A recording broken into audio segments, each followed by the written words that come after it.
मग करतोयत ना आम्ही, कसं व्हाय ना, रडत पडत वावर घेतलं ना, वावर घेतलं, आता नांगर आणू, त्याच्यात बघू नांगर कुठं गुततोय, दगडाला गुततोय का झाडाच्या मुळीला गुततोय, तोडू ना ते पुन्हा मुळ्यात.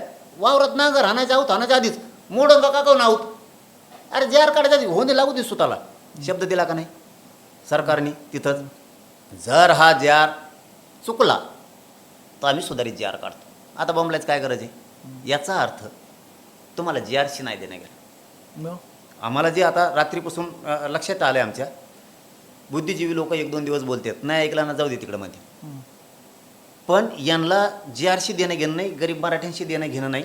यांनी एक मोठा डाव शिजवला आहे, खूप मोठा कट शिजतोय की मला उघडं पाडायचं, मला समाजापासून तोडायचं, लांब करायचं.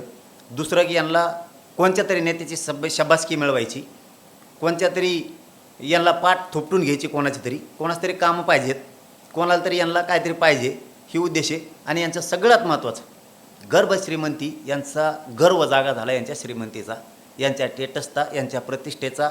हे चाललं आहे मानासाठी, हे चाललं आहे फक्त प्रतिष्ठेसाठी, हे चाललं आहे त्यांच्या श्रेयासाठी, दुसरं काहीच नाही. मिळालं ना, मिळालेलं असून सुद्धा असं तुम्ही वागताय म्हणल्याच्या नंतर दादा काय असतं बरं का. त्याच्यातल्या आक्षेपांकडे नंतर तुम्ही आता एक महत्त्वाचं स्टेटमेंट तुम्ही कालही बोललात, ती गोलमेज एक गोलमेज परिषद झाली, त्यानंतर त्याच्यानंतर तुम्ही दुसऱ्यांदा म्हणजे कालही बोललात आणि आजही तुम्ही गोष्ट बोलता की डाव शिजतोय. तुम्ही हे वारंवार म्हणताय डाव शिजतोय, डाव शिजतोय. कोण शिजवतंय हा डाव?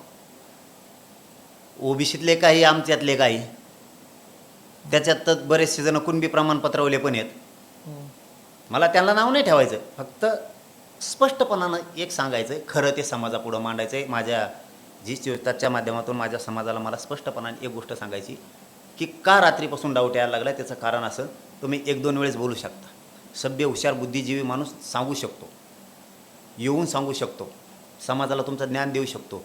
पण तुम्ही वारंवार सातत्यानं तेच म्हणताय, चुकला चुकला चुकला, याने काही होणार नाही. तुम्हाला सांगितलं चर्चेला या विखे पाटील साहेबांनी, दुसरं सांगितलं तुम्ही सांगा आपण सुधारित जे आर काढू, तरी बोलता. याचा अर्थ काय? आम्हाला तरी टार्गेट करताय तुम्ही. त्याचा अर्थ काय होतो की तुम्हाला जे आरशी देणं घेणं नाही, त्यातून काय मिळणार याच्याशी देणं घेणं नाही, गरीब मराठ्याचं कल्याण होणार आहे याच्याशी देणं घेणं नाही.